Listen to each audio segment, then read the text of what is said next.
우리 한 장을 합독하도록 하겠습니다.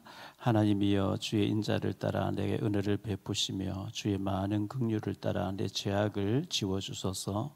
나의 죄악을 맑게 씻기시며 나의 죄를 깨끗이 제하소서.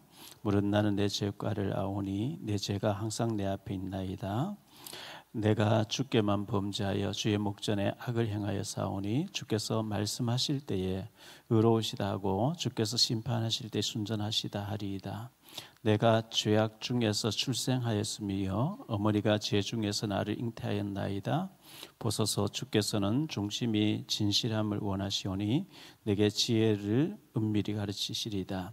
우슬초로 나를 정결하게 하소서. 내가 정하리이다. 나의 죄를 씻어주소서. 내가 눈보다 희리이다. 내게 즐겁고 기쁜 소리를 들려주시사 주께서 꺾으신 뼈들도 즐거워하게 하소서. 주의 얼굴을 내 죄에서 돌이키시고 내 모든 죄악을 지워주소서. 하나님이여 내 속에 정한 마음을 창조하시고 내 안에 정직한 영을 새롭게 하소서. 나를 주 앞에서 쫓아내지 마시며 주의 성령을 내게서 거두지 마소서. 주의 구원의 즐거움을 내게 회복시켜 주시고 자원하는 심령을 주사 나를 붙드소서. 그리하면 내가 범죄자에게 주의 도를 가르치리니 죄인들이 주께 돌아오리이다. 하나님이여 나의 구원의 하나님이여 피 흘린 죄에서 나를 건지소서. 내 혀가 주의 도를 높이 노래하리이다. 주여 내 입술을 열어주소서. 내 입이 주를 찬송하여 전파하리이다. 주께서는 제사를 기뻐하지 아니하시나니 그렇지 아니하면 내가 드렸을 것이라. 주는 번제를 기뻐하지 아니하시나이다. 하나님께서 구하시는 제사는 상한 심령이라. 하나님이 상하고 통회하는 마음을 주께서 멸시하지 아니하시리이다. 주의 은택으로 시온의 선을 행하시고 예루살렘 성을 사하소서. 그때에 주께서 의로운 제사와 번제와 온전한 번제를 기뻐하시리니 그때에 그들이 수소를 주의 제단에 드리리이다. 아멘. 옆에 사람 인사하세요. 잘 오셨습니다. 예. 많은 일들이 지금 일어나고 있죠. 기도해야 될 때라고 생각합니다. 시편 51편 표제에 보면 다윗의 시 인도자를 따라 부르는 노래, 다윗이 밧세바와 동침한 후 선지자 나단이 그에게 왔을 때 그렇게 표제가 달려 있습니다. 다시 말하면 하나님께서 다윗이 범죄하고 난 뒤에 은밀하게 숨기고 있었는데 하나님 나단 선지자를 보내가지고 책망하셨을 때 그가 변명하지 않고 꼬꾸라지면서 회개하는 그런 장면을 보여주고 있습니다. 우리가 하나님 앞에 성령 충만 받으려고 하면 죄를 회개를 해야 되죠. 회개해야 되고 거룩하려고 애를 써야 되고 하나님 앞에 가까이 가려고 이렇게 사모하고 해야 됩니다. 세례 요한도 첫 마디가 회개하라 천국이 가까웠다. 예수님께서도 회개하라 천국이 너희 가까웠다. 회개해야 되는데 우리가 물건 훔친 죄라든지 거짓말 이런 것도 다 죄겠지만 앞으로 제가 이제 내년을 맞이하면서 그런 얘기를 많이 하겠습니다만은 부활하신 예수님이 승천해 가실 때 성령으로 우리가 세상 끝날까지 항상 함께 하신다 했는데 만왕의 왕으로 주님을 모시고 사는 우리가 성전된 우리 몸이 저도 몸 관리를 잘 못하고 너무 몸을 자학하다시피 학대하고 일에 중독이 돼서 그래서 막 건강을 잃어버릴 정도로 자학을 하다시피 했는데 안 돼요. 우리 몸을 잘 관리해서 하나님이 기쁘시게 사용하는 도구로 쓰임받아야 되고요. 진짜 죄는 동행하시는 하나님이 계시는데 하나님을 무시하고 하나님 안 계신 것 같지. 나중에 죽어 천국 가는 그 정도로 하나님 알고 급하면 하나님 좀 찾아보고 내가 모시고 있는 하나님을 업신여긴 죄, 이게 큰 죄거든요. 내일 11시에 송내역 근처에 저도 이제 내일 가봐야 하는데 가보지 않았고 이제 초대를 받아서 권정민 목사님, 경인 임마누엘교회에 계신 권정민 목사님이 내일 에담 백석교회라고 하는 교회를 개척해요. 백석교단의 충경노회, 충남노회 충경시 차례 중심으로 이제 예배를 드리는데 저도 이제 순서를 맡아서 가서 축하하게 돼 있어요. 지금 또 여기 교회 저 교회에서도 어디에서 뭐 어떤 일이 벌어지고 있다고 했는데 많은 얘기를 해주는데 제가 다 말씀을 드릴 수 없고 하나님이 하시는 일이라 저는 생각되어지고 어쨌든 바르게 가야 되고 해야 될 텐데 걱정을 하고 기도하고 있습니다. 또 우리 교회에서 많이 나간 사람도 계시고 그분들 다 잘 돼야 되고 남아있는 사람 잘 돼야 되기 때문에 그리고 우리가 잘못된 거는 바른 길로 삼아야 되는데 저도 뭐 회개할 게 많죠. 왜냐하면 저도 부역자였어요. 뭐 이게 이 복음밖에 없다고 내가 큰 소리 치고 한때 그렇게 했기 때문에 회개가 되어지고 제가 잘 몰라서 틀린 것을 내가 강조했구나 이런 생각 들고 참 마음이 아픈 일들이죠. 일어난 일들을 지금 현재 보면서요. 이제 김시용 기자는 이제는 시작이고 2탄, 3탄 계속 이제 앞으로 한다 하니까 앞으로 되어질 일도 여러 가지 생각되어지고 이럴 때일수록 우리가 더 기도하고 하나님 앞에 다가가는 하나님께 가까이 가는 우리가 되어야 되겠다 생각합니다. 오늘 다윗의 범죄와 해결을 생각하면서 우리가 주님을 모시고 있는데 다윗이 하나님 업신여겨 범죄해서 나단 선지를 통해서 네가 어찌해서 나를 업신여겼냐 이렇게 말씀했는데 우리가 하나님 업신여기지 않고 하나님 경외하고 사랑하고 하나님 두려워하면서 믿음으로 잘 사는 우리 모두가 되시기를 바랍니다. 오늘 첫 번째로 생각할 말씀은요, 성령 충만했던 다윗이에요. 다윗은 만능 엔터테인먼트였죠. 뭐 전쟁도 뭐 시도 잘 쓰고요, 기도도 잘하고요, 악기도 악기를 아예 막 제조를 해서 연주할 정도로 다윗은 모든 일에 뛰어난 사람이었어요. 얼마나 뛰어난 사람인지 모르죠. 그런 성령 충만을 하나님 주셨거든요. 성령 충만했던 다윗인데 갈라니 첫 번째로 영성과 지성을 겸비한 다윗이었어요. 영적인 힘과 또 실력적인 부분도 겸비했던 다윗인데요. 거기에 대해서 시편 78편 70절로 72절에 나오죠. 또 그의 종 다윗을 택하시되 양의 우리에서 취하시며 젖양을 지키는 중에서 그들이 끌어내사 그의 백성인 야곱 그의 소유인 이스라엘을 기르게 하셨더니 이에 그가 그들을 자기 마음의 완전함으로 기르고 그의 손의 능숙함으로 그들을 지도하였도다 이렇게 말씀하고 있어요. 하나님 다윗을 영성과 지성, 믿음과 실력, 영적인 힘과 또 전문적인 세상적인 실력을 겸비하도록 그렇게 만드셨다. 그렇게 도와주셨다 했어요. 저 사람은 참 믿음 좋아요. 저 사람 정말 믿음 너무 좋아. 그런데 세상적인 부분이 전혀 안 되는 거예요. 그 사람 또 세상적인 실력은 너무 좋은데 믿음도 전혀 없어. 이게 안 되는 거거든요. 믿음도 좋고 또 실력도 있고 이래 되죠.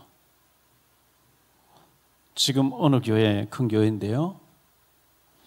대학 나오고 전문의로 취직해서 좋은 회사 들어가서 증인으로 써야 되잖아요. 그런데 거기는 방법을 잘못 얘기하는 것 같아요. 제가 볼 때는. 네 제일 청춘의 좋은 때에 그 세상 길 버리고 교회 와서 복음 위해서 몇 년 동안 희생하고 전도만 해라. 멀쩡한 사람 취직해서 돈 잘 벌고 승진하고 앞서가면서 현장에서 증인돼야 될 그걸 잘못 팀싸게 해버린 거죠. 큰일 날 일이죠. 그 잘못 그렇게 이제 받아들여 버리면 멀쩡하게 대학 나오고 학위 가지고 교회 가서 실업자 돼서 전도한다 다니고 그래서 제가 볼 때 너무너무 잘못하는 거예요. 안 되죠. 직장 들어가서 더 성실하게 출근하고 더 잘해서 왜 저렇게 저 사람에게 많은 역사 있나 알고 보니 예수 믿는 사람이 저 사람 믿는 예수라면 나도 믿고 싶다. 이게 빛과 소금의 역할이지.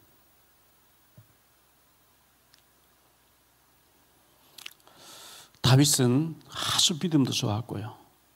실력도 있었고 그렇게 하나님 준비했대. 그래서 우리 자녀들 그렇게 우리 후손들을 그렇게 키우도록 애써야 되겠고요. 다윗이 이때 골리앗 앞에 나갈 때 뭐 어떤 사람이 15살, 어떤 사람이 17살쯤 됐다. 20살은 절대 아니라고 얘기해요. 20살 같으면 성인 어른이잖아요. 소년이 얼굴빛이 붉었다 그랬거든요. 15살에서 17살 그 정도 됐을 어린 소년이었는데 기능 부분을 다 끝날 거예요, 벌써요. 악기를 연주하고 음악을 하는데 악신이 떠나갈 정도로 영적인 파워가 있었고요. 곰과 사자를 때려잡을 만큼 골리앗을 물리칠 정도로 아주 실력이 뛰어나도록 그 어릴 때 전문성을 가지고 완전히 현장의 사람으로 어디 던져놔도 뭐 최고의 어떤 성과를 이룰 수 있는 그런 사람으로 준비되고 하나님 그렇게 준비를 시킨 거죠. 갈라는 두 번째로 곰과 사자를 이기는 영적 힘을 가진 다윗이었어요. 사무엘상 17장 33절로 37절에 보면 사울이 다윗에게 이르되 내가 가서 저 블레셋 사람과 싸울 수 없으리니 너는 소년이요 그는 어려서부터 용사임이라. 다윗이 사울에게 말하되 주의 종이 아버지 양을 지킬 때에 사자나 곰이 와서 양떼에서 새끼를 물어가면 내가 따라가서 그것을 치고 그 입에서 새끼를 건져내었고 그것이 일어나 나를 해하고자 하면 내가 그 수염을 잡고 그것을 쳐 죽였나이다. 주의 종이 사자와 곰도 쳤은즉 살아계시는 하나님의 군대를 모욕한 이 할례받지 않은 블레셋 사람이리까 그가 그 짐승의 하나와 같이 되리이다. 또 다윗이 이르되 여호와께서 나를 사자의 발톱과 곰의 발톱에서 건져내서 쓴즉 나를 이 블레셋 사람 손에서도 건져내시리이다. 사울이 다윗에게 이르되 가라. 그렇게 했습니다. 다윗이 8형제 중에서 막내였거든요. 그래서 이새가 첫째 둘 세 아들이 군대에 전쟁터에 나가 있어요. 블레셋과 전쟁이 지금 붙으려고 하니까요. 다윗이 그 이새가 다윗을 전쟁터에 신분을 시키는 거예요. 셋째까지 나갔으면 넷째를 불러서 야 너 신분 갖다 와라 해야 될 거 아니에요. 그리고 사무엘 선지자가 와서 이 일이 있기 전에 미리 와서 다윗에게 머리에 기름 부으면서 너는 앞으로 왕 될 것이라 그렇게 사무엘상 16장에 얘기해 주셨거든요. 그러면 우리 아들 왕 된다고 해서 그러면 위험한 곳에는 안 보내야지 이래 돼야 될 텐데 이새가 이 막내 아들을 전쟁터에 내보내면서 증표를 받아라 그랬거든요. 그만큼 실력이 뛰어나고 특출나고 심부름 시키면 확실하게 하니까 아마 이새가 그렇게 심부름 시켰겠죠.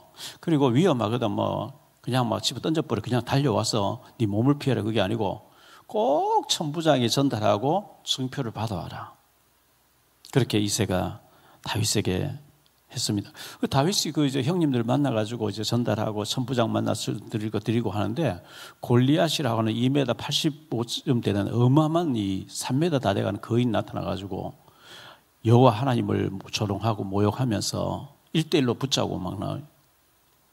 나는 블레셋 대표로 너희 이스라엘 대표 한 놈 나와봐. 내가 지면 우리 민족 전체가 너희 노예 종이 되고 너희가 지면 너희가 우리 종이 되어야 된다 하면서 하나님을 모욕하면서 자기들의 신의 이름으로 저주를 하고 있거든요. 다윗이 그 얘기를 딱 듣는 순간에 못 참는 거죠. 그래가지고 저 골리앗을 치는 자에게는 어떤 대우가 있냐 이제 묻고 천부장이 얘기하고 그때 그 다윗의 큰형 엘리압이 막 화를 내죠. 네가 전쟁 구경하러 왔다. 사무엘상 17장에 보면 그 내용이 나오거든요.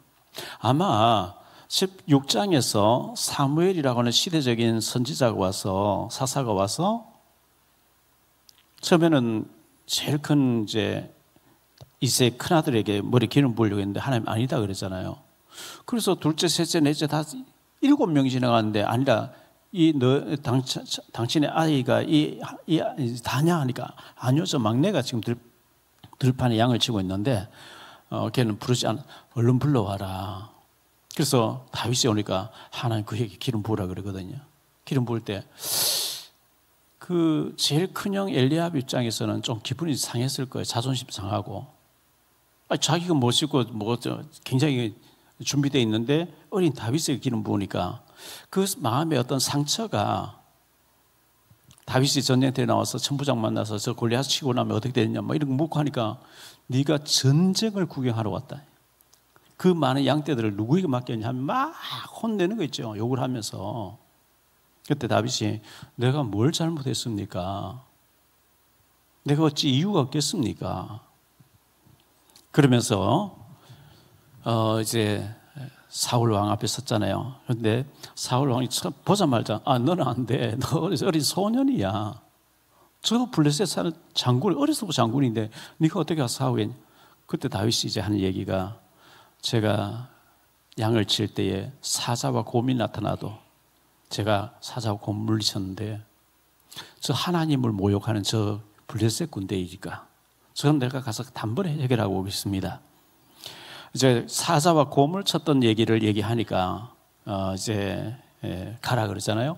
저는 이렇게 유튜브에 이렇게 지나가는 보다가 동물의 왕국, 동물 세계는 약육강식이죠. 강한 자가 약한 자를 잡아먹는 게 계속 나와요. 근데 사자를 이길 자는 아무도 없어요.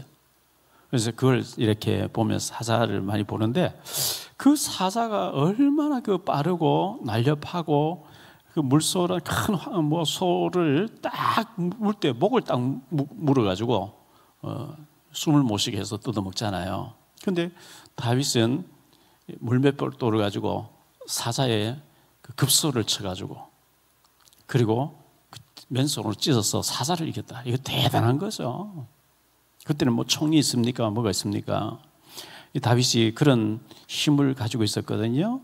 갈라는 세 번째로 다윗의 승리가 나옵니다. 사울 왕의 허락을 받고 제가를 받고 골리앗 앞에 나가야 되는데, 길에 가서 이제 물맷돌 돌 몇 그랑 돌 5개를 주머니 넣고 물맷돌 가지고 사울로 나가잖아요. 사무엘상 17장 41절 51절을 보겠습니다. 블레셋 사람이 방패든 사람을 앞세우고 다윗에게로 점점 가까이 나아가니라. 그 블레셋 사람이 둘러보다가 다윗을 보고 업신여기니, 여기 업신여겼다가 나오죠. 이는 그가 젊고 붉고 용모가 아름다움이라. 블레셋 사람이 다윗에게 이르되 네가 나를 개로 여기고 막대기를 가지고 내게 나왔느냐 하고 그의 신들의 이름으로 다윗을 저주하고, 블레셋 사람이 또 다윗에게 이르되 내게로 오라. 내가 내 살을 공중의 새들과 들짐승들에게 주리라 하는지라. 다윗이 블레셋 사람에게 이르되 너는 칼과 창과 단창으로 내게 나오거니와 나는 만군의 여호와의 이름 곧 내가 모욕하는 이스라엘 군대의 하나님의 이름으로 내게 나아가노라. 오늘 여호와께서 너를 내 손에 넘기시리니 내가 너를 쳐서 내 목을 베고 블레셋 군대의 시체를 오늘 공중의 새와 땅의 들짐승에 주어 온 땅으로 이스라엘에 하나님이 계신 줄 알게 하겠고, 또 여호와의 구원하심이 칼과 창에 있지 아니함을 이 무리에게 알게 하리라. 전쟁은 여호와께 속한 것인즉 그가 너희를 우리 손에 넘기시리라. 블레셋 사람이 일어나 다윗을 마주 가까이 올 때에 다윗이 블레셋 사람을 향하여 빨리 달리며 손을 주머니에 넣어 돌을 가지고 물매로 던져 블레셋 사람의 이마를 치매 돌이 그의 이마에 박히니 땅에 엎드러지니라. 다윗이 이같이 물매와 돌로 블레셋 사람을 이기고 그를 쳐 죽였으나 자기 손에 칼이 없었더라. 다윗이 달려가서 블레셋 사람을 밟고 그의 칼을 그 칼집에서 빼내어 그 칼로 그를 죽이고 그의 머리를 베니 블레셋 사람들이 자기 용사의 죽음 보고 도망하는지라. 다윗이 간단하게 돌 하나 던져가지고 끝내버렸어요. 얼마나 이 자신 있는 전문인 아닙니까? 성령 충만했기 때문에 이런 일이 벌어졌고요. 두 번째로 생각할 말씀은 박해 때 하나님을 의지하던 다윗입니다. 성공하고 승리하고 국가를 위기에서 건지고 난 뒤에 사울 왕이 너무 귀하게 여기고 기뻐하고 축제를 벌여주면서 다윗 같은 신하를 두는 건 너무 감사하다 이렇게 해야 되는데 박해를 해요. 너무너무 박해를 받게 되거든요. 박해 때 다윗은 하나님을 전적으로 의지했는데요. 갈라는 첫 번째로 보니까요, 환영하는 여인들이에요. 환영하는 여인들. 사울과 다윗이 전쟁을 끝내고 이제 그 군대 모든 간부들 이렇게 예루살렘에 들어왔겠죠. 들어오니까 여인들이 막 이제 속옷치고 장구치고 하면서 맞이하는데, 사무엘상 18장 6절로 9절을 보겠습니다. 무리가 돌아올 때 곧 다윗이 블레셋 사람을 죽여 돌아올 때에 여인들이 이스라엘 모든 성읍에서 나와서 노래하며 춤추며 소고와 경세를 가지고 왕 사울을 환영하는데, 여인들이 뛰놀며 노래하여 이르되 사울이 죽인 자는 천천히고 다윗은 만만이라. 이걸 좀 지혜롭게 했으면 돼. 사울과 다윗이 연합해서 천천만만을 물리쳐도 뭐 이래 하든지 사울을 기분 좋게 해주면 좋을 텐데 너무 솔직하게 막 표현해 버리니까요. 사울이 죽인 자는 천천히 다윗은 만만이다 하면서 다윗을 높여버리니까 사울 왕이 완전히 미쳐버린 거예요. 사울이 그 말에 불쾌하여 심히 노하여. 이것도 문제죠. 다윗이 나를 구해줬잖아요. 얼마나 좋습니까? 그래야 맞아 이렇게 해주면 통 큰 사람 되는데, 사울이 그 말에 불쾌하여 심히 노하여 이르되 다윗에게는 만만을 돌리고 내게는 천천만 돌리니 그가 더 얻을 것이 나라 말고 무엇이냐 하고, 그날 후로 사울이 다윗을 주목하였더라. 그날 이후로 째려보기 시작하는 거예요. 너무너무 기분 나쁘게 보는 거죠. 그런데 그냥 기분 나쁘게 째려보는 걸 문제가 아니고 악신이 들려버린 거예요. 귀신 들려버리거든요. 악신이 잡혀버리니까 망하는 거지. 완전히 망치게 되는 거죠. 이 신하를 사랑하고 더 큰 인물이 나타난 걸 너무 기뻐하고 이래야 되는데 그걸 수용을 못하는 거예요. 뭐 사위를 삼아놓고 죽이려고 했으니까요. 갈란 두 번째로 악신 들린 사울 왕이거든요. 악신 들려버렸어요. 눈에 보이지 않게 악한 영에 잡혀버리면 인생 망치고 나라 망치고 다 망치잖아요. 왕이 악신 들려버리는데요. 사무엘상 18장 10절로 12절입니다. 그 이튿날 하나님께서 부리신 악령이 사울에게 힘있게 내리며 그가 집 안에서 정신없이 떠들어. 보세요. 악신 들렸는데 막 말을 많이 해요. 성령에 취해서 말하면 참 좋은데 악신 들려서 막 이제 말을 하는 거예요. 굉장히 위험한 거죠.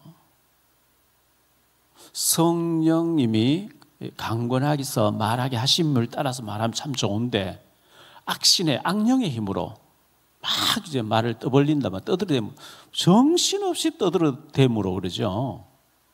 자기가 하는 말도 자기도 모를 정도로 막 떠들어대는 거예요. 이게 맞는지 틀린지 하나님 어떻게 보시는? 그래서 제가 이제 뭐 송구 영신 예배와 더불어 내년에 계속 좀 얘기를 해야 되겠다 싶은 생각이요.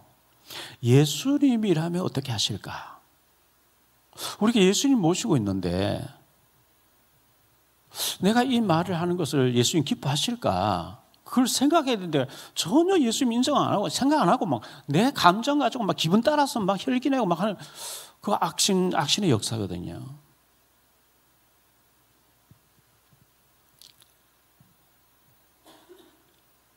악령의 역사예요.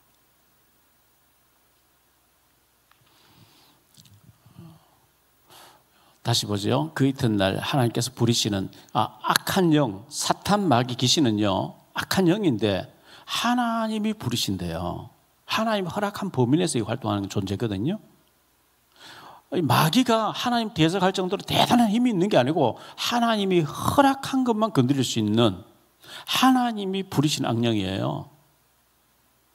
그런데 우리가 잘못 배워가지고 모든 것은 마귀에게 속아서 마귀에게 책임 다 돌리고 나는 아무 잘못이 없고, 마귀가 유혹은 있어요. 혈기 내라, 막 잘못해라. 그렇지만 죄의 소원에서는 너는 죄를 다스릴지니라 그랬잖아요. 싸워야 되거든. 피 흘리니까 싸우라 그랬거든요. 내가 죄를 지어놓고 마귀가 속였다. 난 잘못이 없다. 마귀에게. 그건 잘못된 거예요. 마귀가 유혹하는 거 맞아요. 근데 성령님은 그걸 이길 수 있는 힘, 그거 싸우라 그리고 무기를 줬고 피 흘리니까 싸우라 그랬지. 내가 마음대로 죄 지어놓고 마귀인데 속았다. 마귀인데 책임 다 돌리고 난 잘못이 없고 그러면 안 돼요. 그리스도 다 끝났다. 그러면 어쩌면 구원을 잘못 생각해 봐야 돼요. 두렵고 떨림으로 너희 구원을 이루어 가라 그랬거든요.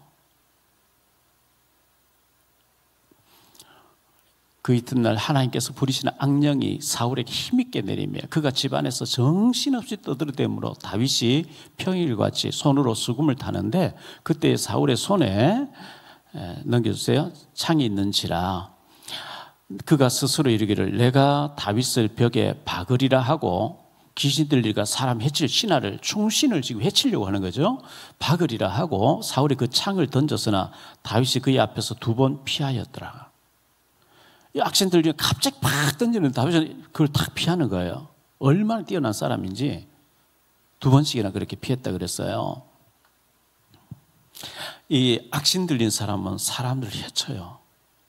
악한 영이 너희 아비박이 살인자 그랬잖아요. 요한복음 8장 44절에 살인자. 악신 들리면 죽이려고 해요. 성령은 살리려고 하는 것이고 악신은 죽이려고 하는 거거든요. 갈라는 세 번째로 다윗의 믿음의 고백. 자, 다윗이 사울에게 쫓기면서 도망다니면서 굉장히 그 위기를 만나는데, 다윗이 만약에 이 골리앗에 나갔을 때에 15살이었다면 15년 동안 도망다니는 거. 그때 당시에 다윗이 몇 살이었는지 성경 기록 안 하고 그냥 얼굴이 붉은 소년이라 그랬어요. 어린 소년이라 그랬어요. 17살이라면 13년 동안 쫓기는, 30살이 왕이 되니까요. 말이 그 13년, 15년이지 그 쫓기면서 사는 거 굉장히 힘들거든요. 요셉이 17살과 30살 될 때까지 얼마나 힘들었으면 그 장관 붙잡고 하소연하잖아요.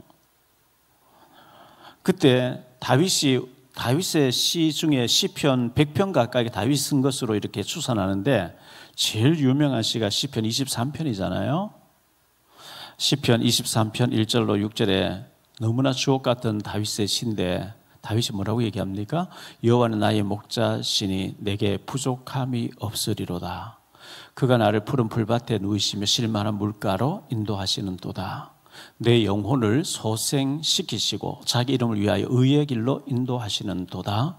내가 사망의 엄침한 골짜기 다닐지라도 해를 두려워하지 않을 것은 주께서 나와 함께 하심이라. 주의 지팡이와 막대기 나를 안위하시나이다. 주께서 내 원수의 목전에 내게 상을 차려주시고 기름을 내 머리에 부으셔서 내 잔이 넘치나이다. 내 평생의 선하심과 인자심이 반드시 나를 따르리니 내가 여호와의 집에 영원히 살리로다. 다윗이 이렇게 고백했어요. 다윗이 이 시편의 이 고백을 평안한 가운데, 왕으로서 왕궁에서 너무너무 평안한 가운데 쓴 게 아니고, 언제 죽을지, 언제 내 생명이 끝날지 모르는, 쫓기면서, 사울 왕의 그 군대에 쫓기면서 제일 위험할 때 쓴 고백이 부족함이 없다. 왜? 하나님 나와 함께 하신다.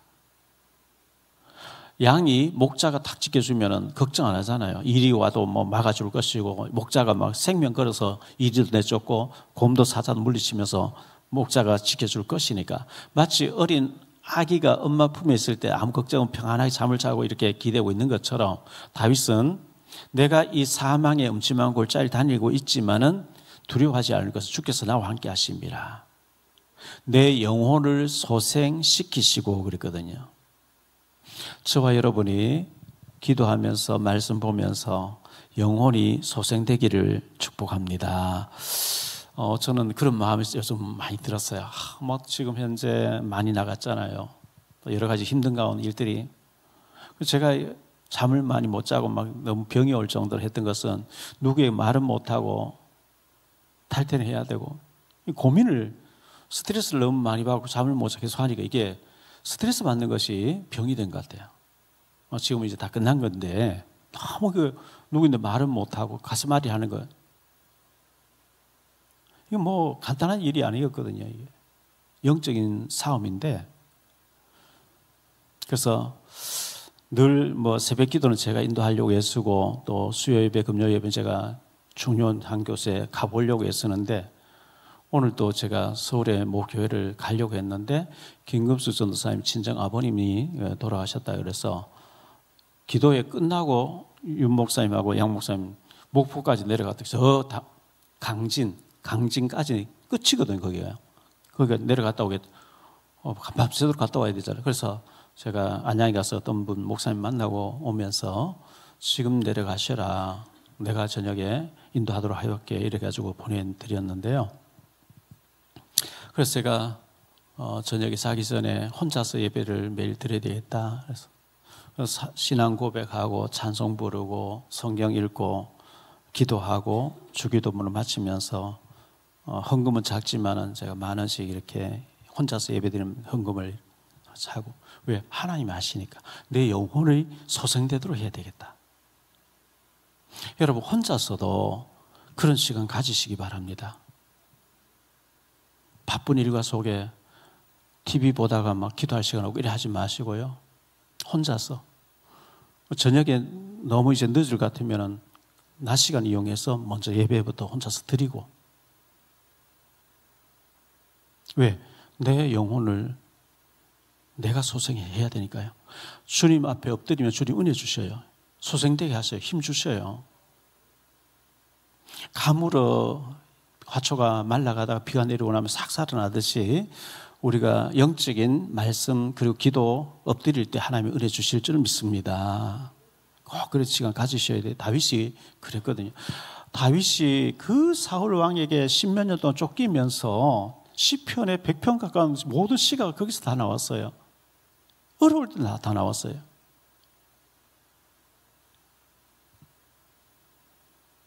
뭐 여기 지금 나와 계신 분들이나 지금 나오지 않고 집에서 들으시는 분들이나 또 뭐 여러 사람이 지금 제 설교를 아니면 다음 시간에 또 듣고 이래 하시겠죠. 지금 뭐 마음들이 전부 뒤숭숭하고 돌아가는 일들이 어떻게 될까 전부 그렇잖아요.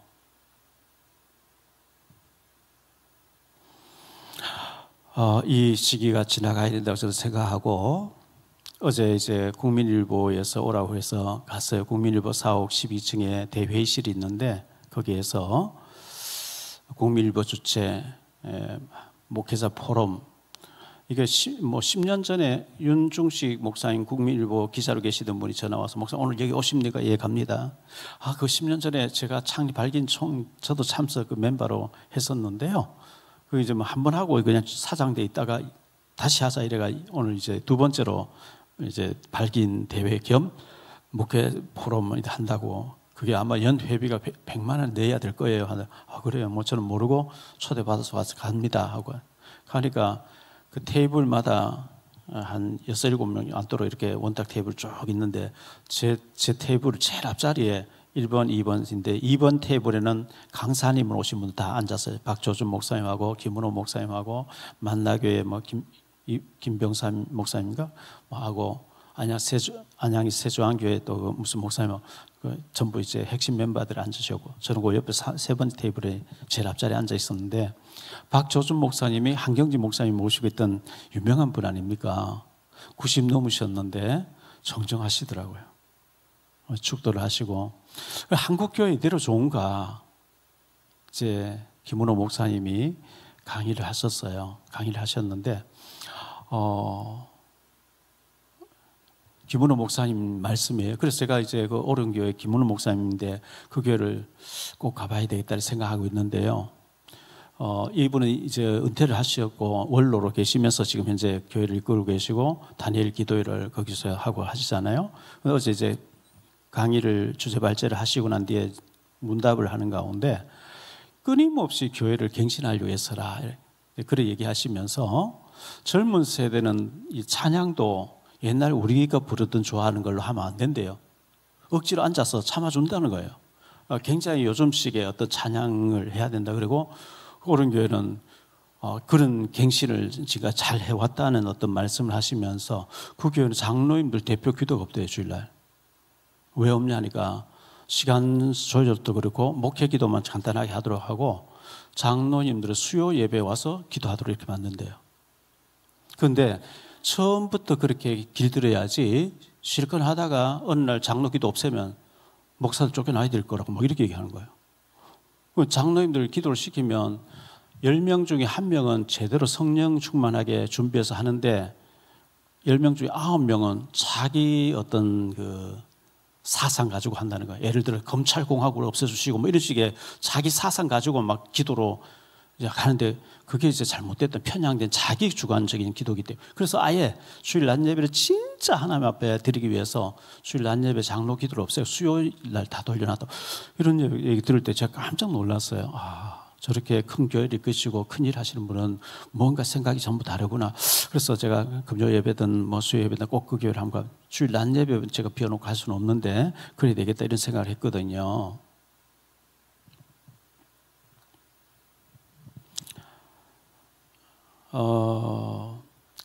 세 번째로 다윗의 범죄였어요. 다윗이 범죄했죠. 다윗이 범죄인데 갈라는 첫 번째로 밧세바 사건이에요. 밧세바 사건이 사무엘하 11장 1절로 27절에 나오는데요. 지금 현재 이스라엘과 지금 그 전쟁이 벌어져서 군인들이 전쟁터에서 전쟁하고 있는데 다윗은 굉장히 기도한다든지 왕궁에서 비상시국으로 전쟁터에 어떻게 돌아가는지 해야 되는데 왕궁에서 평안하고 나니까 해이해진 거죠. 그래서 옥상에 올라가서 바깥들이 산책하고 있는데 그 옆집에서 보니까 젊은 여인이 모욕하고 있는 걸 보게 됐어요. 그래가지고 자, 다윗은 은밀하게 신하를 하나 보내가 저 사람 누군지 한번 알아. 가족 상황 파악해봐라. 남편이 있는지, 남편이 어디가 있는지 알아봐라. 갔다 오더니 남편이 밧세바라는 여자인데 그 남편은 우리아라고 하는 충신이고 지금 구인으로서 요압하고 전쟁터에 지금 전쟁하고 있습니다. 다른 사람 또 보내가지고 저녁 시간에 불러와라. 벌써 은밀하게 한다고 하는데 벌써 두 사람이 증인이죠, 이제? 알아보라고 처음에 보냈어요. 누군지 이제 왕이 보내서 왔다 하고, 그리고 저녁에 특사를 보내서 야, 왕이 부른다. 데리고 왔어요. 그리고 동침을 했어요.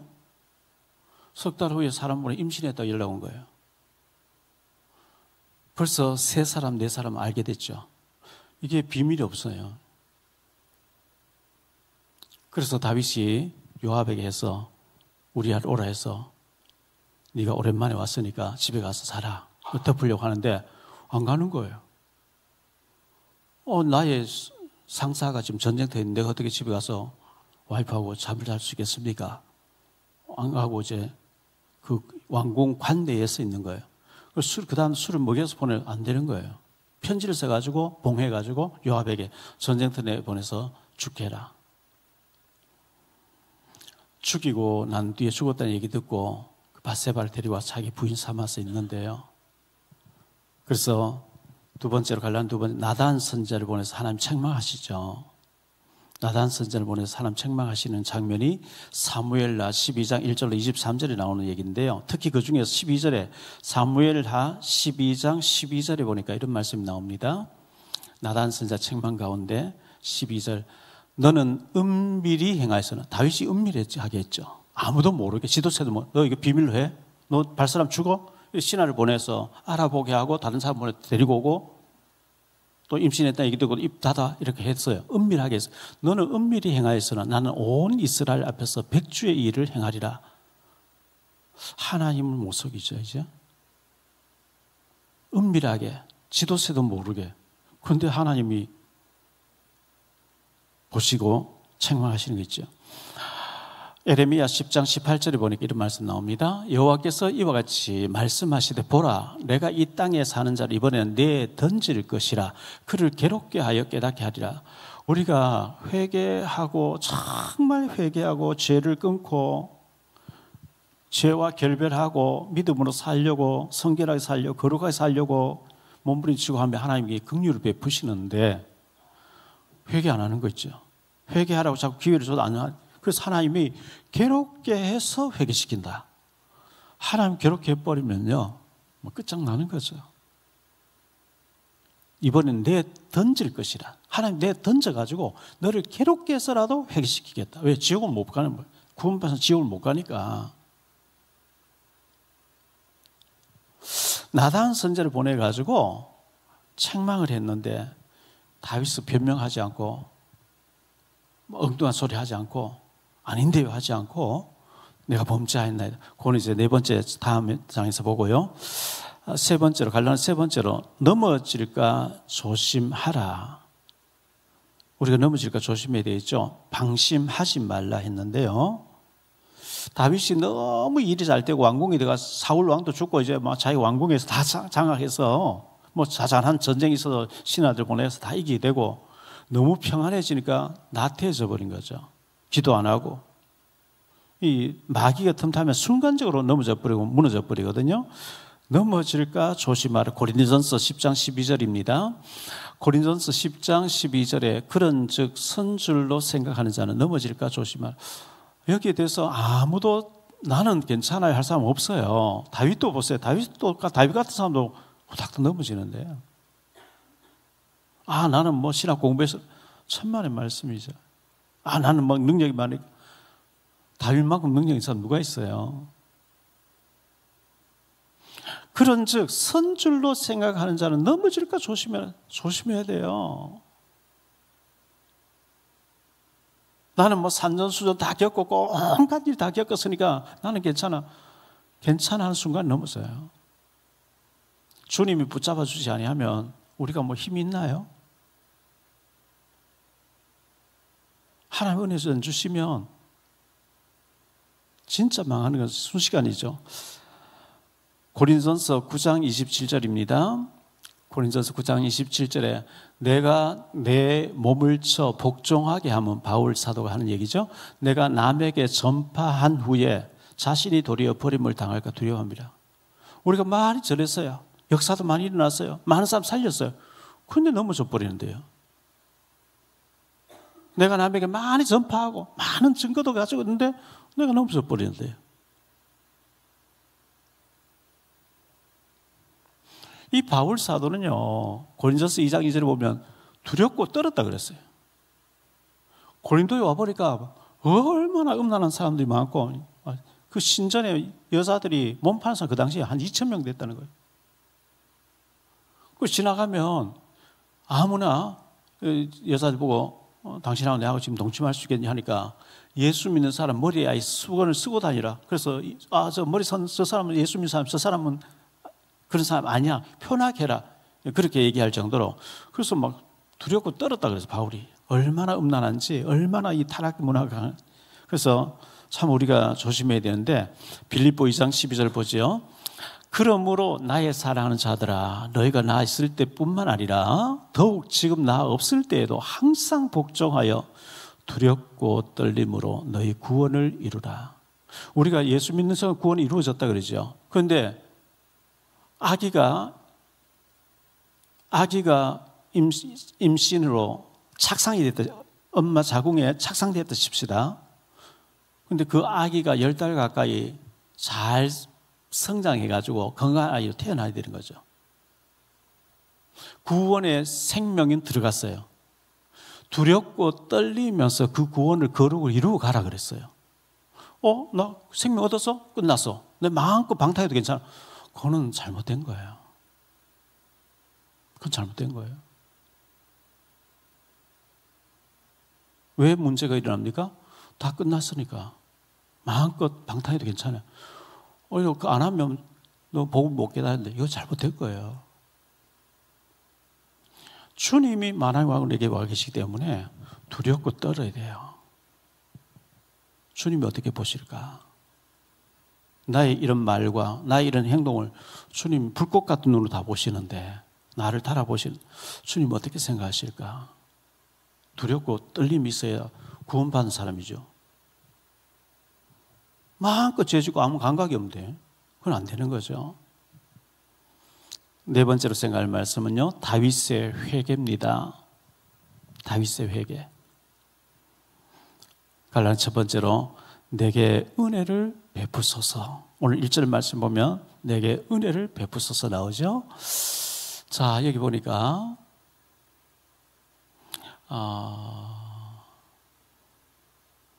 하나님이여 주의 인자를 따라 내게 은혜를 베푸시며 주의 많은 긍휼을 따라 죄악을 지워주소서 그랬습니다. 내게 은혜를 베풀어 달라. 주의 인자를 내게 베풀어 달라. 은혜를 베풀어 주의 긍휼을 내게 베풀어 달라. 손현보 목사님 요번에 주일날 27일 요번에 광화문에서 하시잖아요.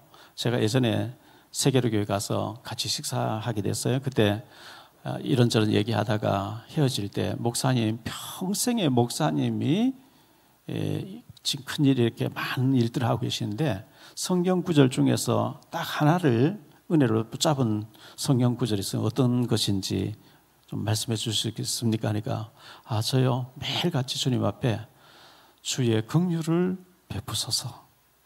주의 긍휼이 아니면 난 살 수 없습니다. 그것이 자기의 성경의 언약의 말씀 붙잡은 거래요. 그래서 저도 그렇게 기도하고 있어요.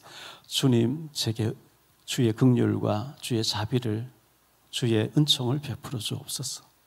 주님이 은혜 주시지 않으면 저는 넘어질 수밖에 없어요. 낙심할 수밖에, 절망할 수밖에 없어요. 때로는 펑펑 울면서 제가 힘이 있습니까? 능력이 있으면 돈이 있습니까? 뭐 아무것도 없는데요. 주님이 내게 은혜 주시지 않으면 저는 망하는데요. 저를 긍휼히 여기서 주옵시고 주의 자비를 베풀어 주시고 불쌍히 여겨달라고 그렇게 기도하거든요. 갓난 아기가 엄마의 젖을 사모하듯이 십자가의 은혜를 사모하면 주님이 은혜 주실 줄 믿습니다. 주의 은혜를 사모해야 돼요. 갓난 아기가 엄마의 젖을 사모하듯이 늘 그렇게 주의 긍휼을 바라는데 얼마나 큰 일하고 계신지 모르죠. 시편 123편 1절로 4절인데요. 하늘에 계시는 주여. 여기 하늘에 계신 주여, 하나님이 하늘에 계신 게 아니고 우주 만물에 계시지만 하늘을 높이 계신 분이란 그걸 하늘에 계시는 주로 표현했죠. 하늘에 계신 주여, 내가 눈을 들어 주께 향하나이다. 상전의 손을 바라보는 종들의 눈같이, 여주인의 손을 바라보는 여종의 눈같이 우리의 눈이 여호와 우리 하나님을 바라보며 우리에게 은혜 베풀어 주시기를 기다리나이다.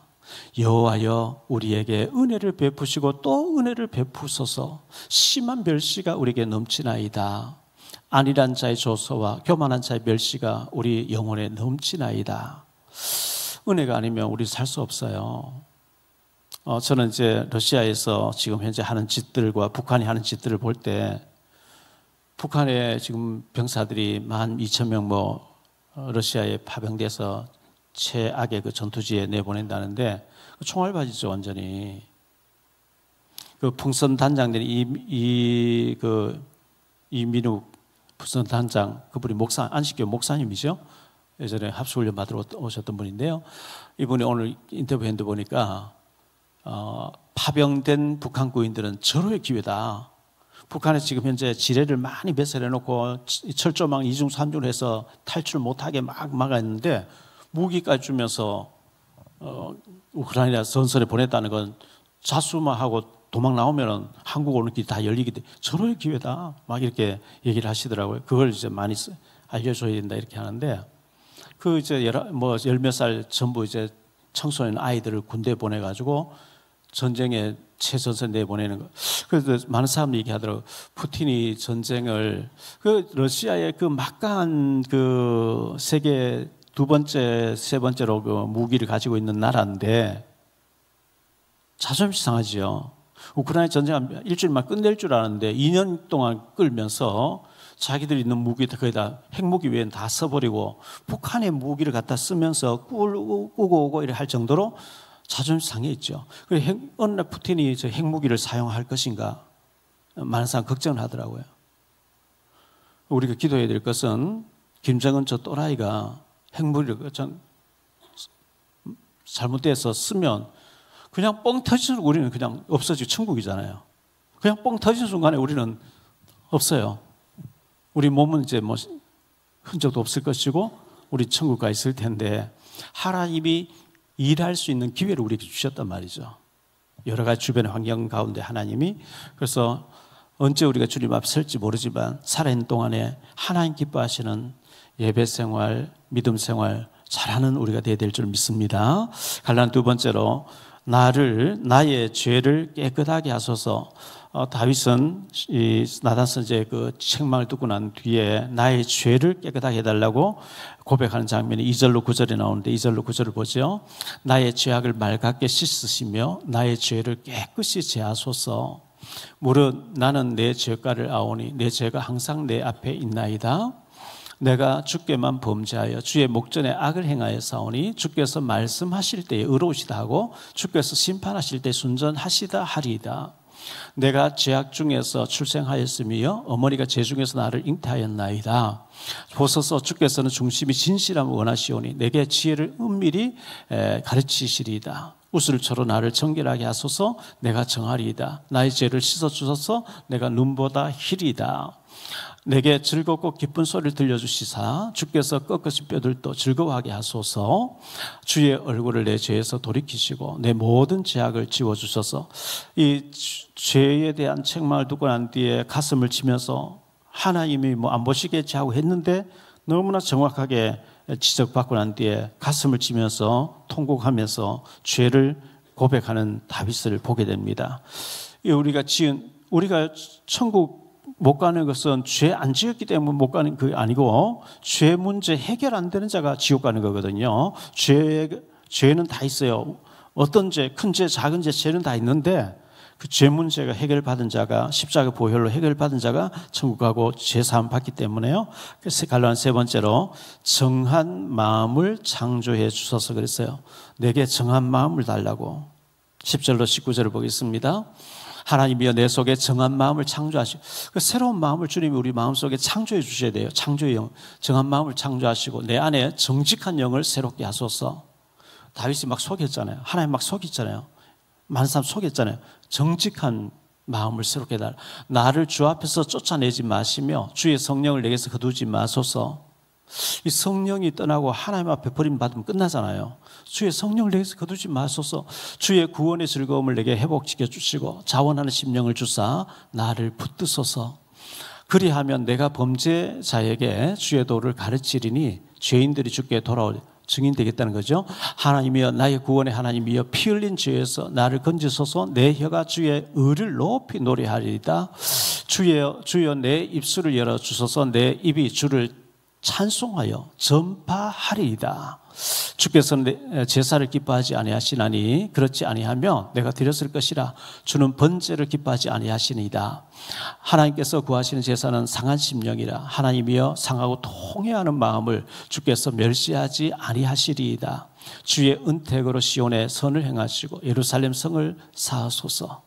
그때에 주께서 의로운 제사와 번제와 온전한 번제를 기뻐하시리니 그때에 그들이 수소를 주의 제단에 드리리이다. 이렇게 고백하고 있습니다. 정한 마음을 달라. 내가 죄 용서받고 살아있는 동안에 주를 전파하기를 원합니다. 이렇게 고백했습니다. 결론적으로 말씀했죠. 결론의 첫 번째입니다. 성령 충만. 이 말씀에 다윗은 주의 성령을 거두지 말고 성령 충만을 내게 달라. 성령 충만 주옵소서 했습니다. 우리 기도해야 될 것은 뭐 여러 가지 용어를 복잡하게 외워야 되는 거예요. 여러분 뭐 777지 다 외우나요? 저도 못 외우기 때문에 저는 강조를 안 했어요. 왜?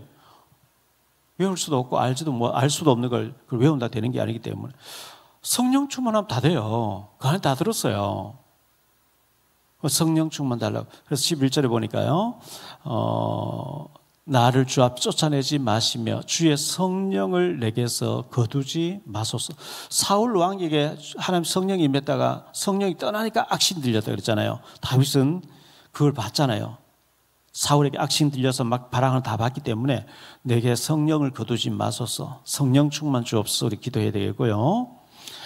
두 번째로 주를 전파하게 하소서 그랬어요. 15절 말씀에 우리가 바로 이 하나님 은혜 주시면 제가 기회되는 대로 주를 전파하겠습니다. 예를 들어서 제가 막 능력이 있다, 제가 막 했다, 이거는 하나님 기뻐하는 게 아니거든. 나는 이렇게 모자라고 이렇게 망할 수밖에 없는데 주님이 내게 은혜 주셔서 주님을 높여드리는 거, 그 주를 높이는 거는 기뻐하시는 거기 때문에 주여 내 입술을 열어 주소서. 내 입이 주를 찬송하여 전파하리이다. 우리가 나 사는 동안 끊임없이 주님을 전파하는 전도자의 삶이 되기를 바랍니다. 세 번째로 상한 심령. 주님이 원하시는 것은 통회하는 심령, 상한 심령을 원한다는 거예요. 완악하고 강팍한 자가 아니라 상한 심령. 은혜가 아니면 저는 못 삽니다. 하나님 제 마음에 이 상한 심령의 제사를 받아주시고 애통하는 마음을 받아달라고 우리가 그런 회개 기도할 때 하나님 축복하시게 돼 있어요. 다가오는 주일은 루터가 종교개혁 일으킨 지 507주년 된 날입니다. 10월 마지막 주일을 종교개혁 주간인데 우리가 개혁하면은 저 사람은 회개해야 돼. 저 사람은 죄가 많아. 그게 아니고 내 자신을 닮아야죠. 회개는 내가 해야 되는 거고 내가 변하면 돼요. 다른 사람 안 변해요. 내가 하나님 앞에 서고 내가 회개하고. 그래서 우리가 다윗처럼 이런 범죄, 전쟁터 내보내서 살인죄를 하고 남의 아내 빼앗아오고 그 아이가 죽고 그게 아니고 다윗이 범죄하고 난 뒤에요. 얼마나 다윗이 회개하니까 즉시 하나님께서 죄 사함을 받았다고 용서를 말씀했거든요. 그런데 칼이 네 집에서 끊어지지 아니하리라. 그 맏아들 암논이 배다른 동생 다말을 강간하잖아요. 압살롬, 그 다말의 오빠된 압살롬이 2년 후에 죽이죠. 암논을. 그리고 압살롬이 또 다윗을 죽이겠다 따라다니다가 죽고요. 칼이 계속 일어나는 그런 것을 우리가 보게 되는데, 사무엘하 12장 9절 10절 보겠습니다. 사무엘하 12장 9절 10절. 그러한데 어찌하여 네가 여호와의 말씀을 업신여기고 나보기에 악을 행하였느냐. 내가 칼로 햇사람 우리아를 치되 암몬 자손의 칼로 죽이고 그의 아내를 빼앗아 내 아내로 삼았도다. 이제 내가 나를 업신여기고 햇사람 우리아의 아내를 빼앗아 내 아내로 삼았은즉 칼이 내 집에서 영원토록 떠나지 아니하리라. 업신여기고 하는 말이 2번 나와요. 9절에도 업신여기고 10절에도 업신여기고. 우리가 하나님을 업신여기면 안 되죠. 만왕의 왕 되신 주님을 우리가 모시고 있어요. 그래서 두렵고 떨림으로, 빌립보 2장 12절 말씀처럼 두렵고 떨림으로 믿음 생활해라. 너희 구원을 이루어가라. 하나님이 성전에 계시니까 성전에서 잠잠하라 했는데, 우리가 하나님이 지금 보고 계시다 이 생각 안 하고 막 내 말을 해요. 내 주장을 해요. 그래서 제가 우리의 삶을 좀 치유해. 우리가 치유사에 가면 정신병자, 알코올 중독자 이런 사람 치유를 생각하는데, 우리가 치유가 돼야 되거든요. 주님이 내게 오셔서 내게 살아서 역사하고 계시면 사실은 어마어마한 축복이고 어마어마한 응답도 오는 게 정상인데, 모션은 놓고 업신여기는, 여기서 응답이 안 오는 거죠.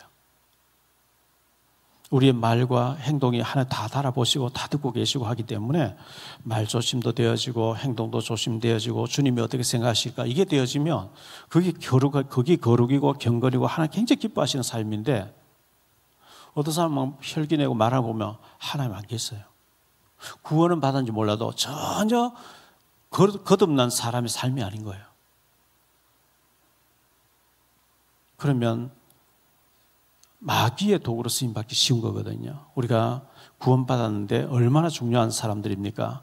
거룩하게 살면서 하나님 기쁘시게 드리고 우리 성령 충만하게 살아야 되는데, 하나님이 네가 어찌하여 나를 업신여기고 그랬어요. 하나님을 업신여기는 자가 아니라 경외하는 자가 되기를 바랍니다. 경외해야 되고 두려워해야 되고요. 사랑해야 되고요. 우리 찬송 하나 부르고